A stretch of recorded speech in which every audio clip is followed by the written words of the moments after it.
Hello and welcome to the show today. My guest is a very talented musician, so let's go to a bit of music now. Here's his work.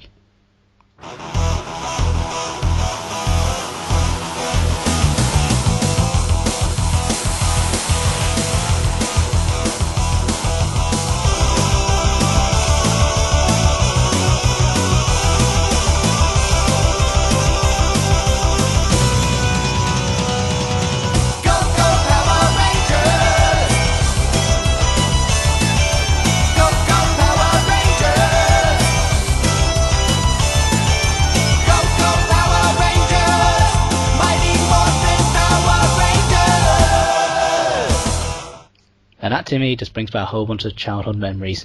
Ladies and gentlemen, Ron Wasserman. Hello, everyone. Thank you very much for coming on the show. Oh, my pleasure.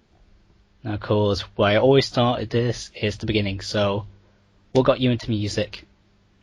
You know, I started actually toying around on the piano, according to my mom, when I was 3 years old. And they could see that I had a real interest in writing stuff. So by 4, I started piano lessons. And then at 5.5, started actually writing and had my first published piece that went into, these finger practice books for piano players. But through all those years and up through college, I was always asked to leave from every teacher, including the college professors, just because I had kind of my own way of doing things, and they didn't agree with that. So, but I knew it's just been in my DNA forever. Oh, very nice. Now, for you, what is like the hardest part when it comes to writing a piece of music?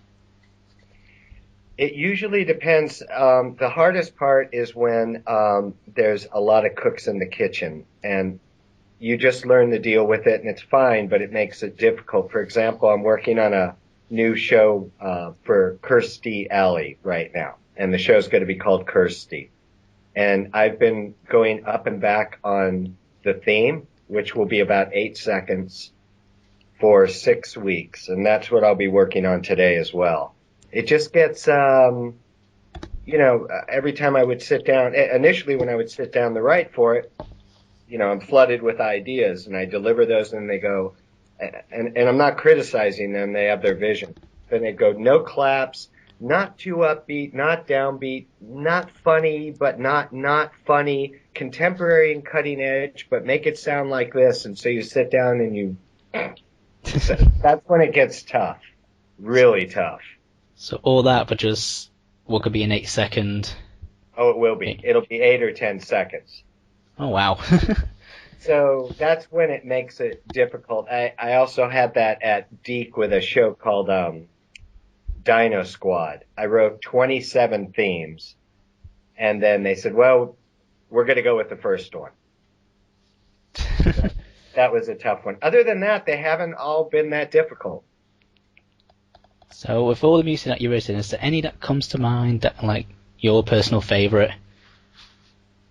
Yeah, I mean, I really like, as far as from Power Rangers, I really loved You Need a Hero, and of course the theme. And with my wife, with the band Fisher, 2 songs, I Will Love You, and another song called You. And then more recently with Cedric the Entertainer on his show, The Soul Man, we've written some rather humorous R&B stuff. And I've liked a couple of those in particular. One called I Didn't Mean to Bite Your Thigh. And spanking ain't just for kids. Which, if anybody has seen the show, I don't know how they run it out by you, but out here, they're in the end title credits. Out here, as soon as a show goes to credits, they fold up the screen and they're, advertising what's up next. So you don't hear it in America, but maybe in the UK you guys can, you guys get to see that 25 seconds. But here they're convinced that 25 seconds of playing a song and people will switch the channel. So. Oh, that's a shame. Yeah, well, we're all ADD, so. So, you mentioned there that you're part of the band called the Fisher?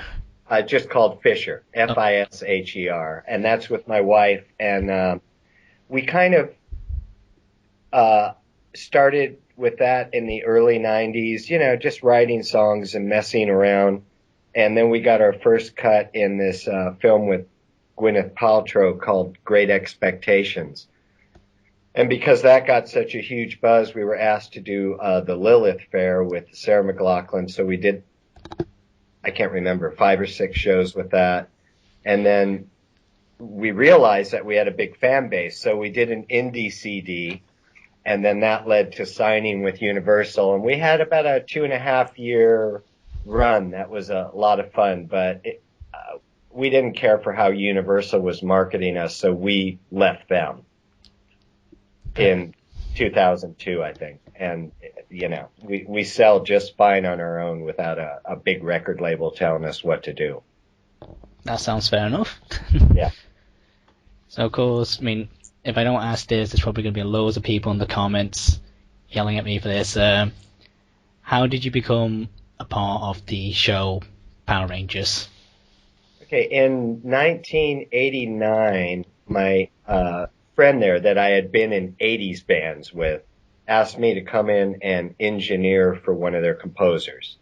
So I remember that night I go in, it's at 6 p.m., and for the first 7 hours, we just sit around talking. And then for the last hour, the composer works and bangs out 3 cues. And he's getting he gets $450 for that. And I'm thinking, wow. I'm broke. I'm dirt poor. I am in debt up to my ears at this point from just years of trying to get in. So I make a decision that I'm going to start getting into kids television. And so I start writing cues and giving them to the producers there. They're sending me notes back and kind of fine-tuning how I did things. And it took about 2 years, and I think I got a couple of things in like direct-to-home video projects for them. And then in 91, I remember they brought in this footage, and they were going to call the show Metal Man. And I went, wow, this is great. And I'm pretty sure it was Power Rangers footage. And I remember writing this hard rock thing, and then that whole thing just died. It went away. And then they came back with another name, and I can't remember if I even wrote anything for that, but that went away again. Then in 92, they came in and they said, okay, we're calling the show Mighty Morphin Power Rangers, but I thought they said morphine. So they said, we need a theme, but we need it by tomorrow morning. But I was working on a song for Fisher, the song that ended up in the Great Expectations film, ironically. So I just went, okay, I'll bang this theme out. So I remember pulling everything up, and I just looked at some of the footage, and I went, okay, they had mentioned if you can use the word go, that would be great, because they'd years earlier written the theme to Inspector Gadget, which is Go Gadget Go. And they said, wow, it'd be great to have the word go.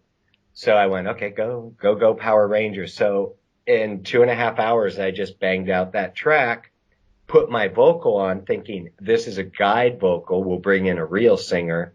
And then the next day they called and they said, Fox loves it. And I said, great, we got to find a singer. And they went, no, you're the singer. And that's how it got started. Brilliant. And it just exploded. I'll say, what was like your reaction to like not only the fans love the show, but to the theme as well? The theme I was thrilled with. I could not believe that finally a rock theme that wasn't like, kiddie rock actually got through and made it onto a show. And as I was writing the songs, I was just happy as could be because I wrote it never thinking, oh, this is for kids. So I had about 2 years of freedom with that until lawsuits and problems started coming into Saban where they were blaming, a kid having fights. They were blaming it on the music. So it really kind of spun out of control at that point. And I think the White House, the administration, I think it was Gore or Tipper Gore ended up popping in and saying, the song should be less violent. So one day I got the edict to use major chords, no more minor chords, a list of words I shouldn't say, and to make things happier. Which, was a challenge, but it felt like the 16th century. Now, of It was, course, it was interesting. you were with the show quite some time.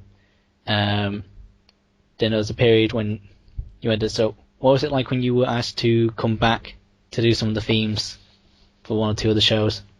Well, I think, it's really a blur because I officially left in the end of 1995. And the reason being, I was putting in an average of 80 hours a week, 7 days a week. I was in there because I was writing, I'd have to score 9 minutes of the 22 minutes, whatever it was, of Power Rangers. A music editor would take my stuff and do the rest. So I'm scoring 9 minutes a week to picture. I'm writing a song just about every week for Power Rangers. I'm writing a song every week for Sweet Valley High. I'm doing score for VR Troopers. And there was another show too I had to work on. Every X-Men needed score too. So I mean, I was burned out. I can imagine it does sound a lot of work for one It was person. it was tough, and at the same time, they were, I was fairly hidden from the network people and everyone else. That's how Saban operated then. So I wasn't feeling a lot of love back, but I figured I would go in and try and work out a deal with them, and then I could easily put up with it for another 5, 10 years. But they said no, and I left, and that was it. But when they called me back, I think they would call back and say, look, we really need a theme. So I would just work stuff out on my home setup, or maybe I went back in and just banged out a few more themes, but that was pretty easy. Now, there's a lot of people out there trying to get into the music industry themselves. If you could think of any advice to give them, what would it be? Okay. Since I first joined American Online, when I found out there was this Power Rangers music fan area. So I figured, okay, I've got to get on there. So at least every week, a composer will write and say, how do I get in? Here's how you do it. You have to be, they're mainly from America. So I'll say you should come to Los Angeles or go to New York, but I've never lived in New York. But come to Los Angeles, find a production company, and be an intern. Serve coffee, be a slave for a while, and then start getting to know the composers or the producers, start playing them your stuff. If you're around all the time, they'll give you notes, they'll start listening, kind of like what I did at Saban. And if you're really great, 3, 4, 5 years down the road, you start getting little scoring gigs, and then it just explodes for you if you really do well. I've only had one guy do this. He lived in Idaho. He wanted to get in, and he went to Los Angeles, moved here, knocked on Hans Zimmer's door and said, I'll serve you coffee. And a few months later, they gave him a job doing the sample libraries. And then 2 years later, he got his first gig writing for Pirates of the Caribbean.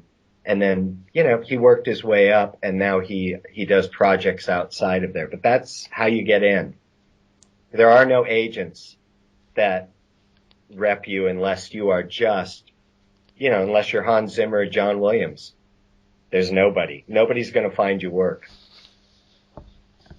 Brilliant bit of advice. Now, you recently re-released some of the music from Power Rangers in an album. It's called Power Rangers Redo. What inspired you to re-release the music?